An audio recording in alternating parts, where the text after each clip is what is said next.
السلام علیکم ورحمۃ اللہ وبرکاتہ۔ آرج میڈیا میں آپ کو خوش آمدید کہتا ہوں۔ حرام کو چھوڑنے کا نتیجہ۔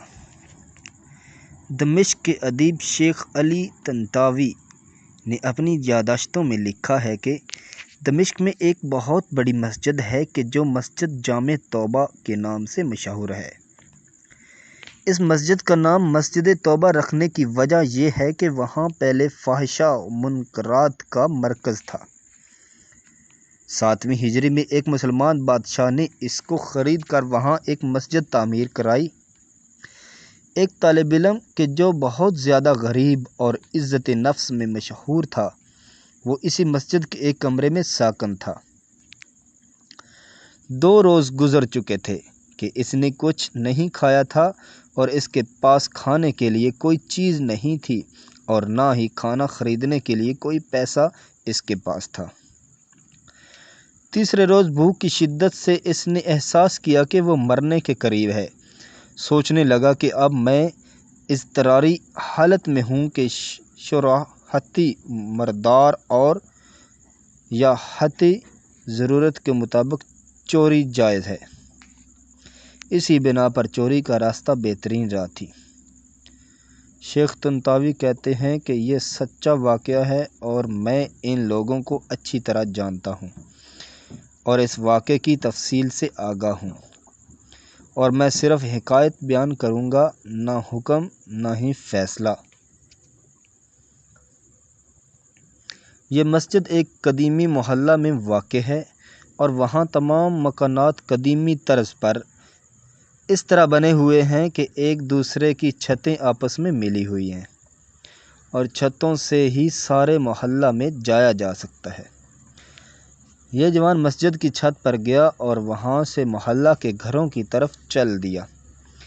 پہلے گھر میں پہنچا تو دیکھا وہاں کچھ خواتین ہیں تو سر جھکا کے وہاں سے چلا گیا۔ بعد والے گھر پہنچا تو دیکھا کہ گھر خالی ہے، لیکن اس گھر سے کھانے کی خوشبو آ رہی ہے۔ بھوک کی شدت میں جب کھانے کی خوشبو اس کے دماغ میں پہنچی تو آہن ربا کی مانند اس کو اپنی طرف کھینچ لیا۔ یہ مکان ایک منزل تھا، چھت سے بالکونی اور پھر وہاں سے صحن میں کود گیا۔ فوراً باورچی خانے میں پہنچا، دیگچی کا ڈھکن اٹھایا تو اس میں بھرے ہوئے بینگن کا سالن تھا۔ ایک بینگن اٹھایا، بھوک کی شدت سے سالن کے گرم ہونے کی بھی پرواہ نہیں کی، بینگن کو دانتوں سے کاٹا اور جیسے ہی نگلنا چاہا تو اسی وقت عقل اپنی جگہ واپس آ گئی اور اس کا ایمان جاگ گیا۔ اپنے آپ سے کہنے لگا، خدا کی پناہ، میں طالب علم ہوں، لوگوں کے گھر میں گھسوں اور چوری کروں؟ اپنے اس فعل پر شرم آ گئی، پشیمان ہوا اور استغفار کیا اور پھر بینگن کو واپس دیگچی میں رکھ دیا اور جیسے ہی آیا تھا ویسے ہی سراسیمہ واپس لوٹ گیا اور مسجد میں داخل ہو کر شیخ کے حلقہ درس میں حاضر ہوا۔ در حالقہ بھوک کی شدت سے سمجھ نہیں پا رہا تھا کہ شیخ کیا درس دے رہے ہیں۔ جب شیخ درس سے فارغ ہوئے اور لوگ بھی متفرق ہو گئے تو ایک خاتون مکمل حجاب میں وہاں آئی۔ اس زمانے میں خواتین کا بغیر حجاب کے وجود نہیں تھا۔ شیخ سے کچھ گفتگو کی اور وہ طالب علم ان دونوں کی گفتگو نہیں سمجھ سکا۔ شیخ نے اپنے اطراف میں نگاہ کی تو اس طالب علم کے علاوہ کسی کو وہاں نہ پایا۔ پھر اس کو آواز دی اور کہا، تم شادی شدہ ہو؟ جوان نے کہا، نہیں۔ شیخ نے کہا، مجھے بتاؤ تم شادی کرنا چاہتے ہو یا نہیں؟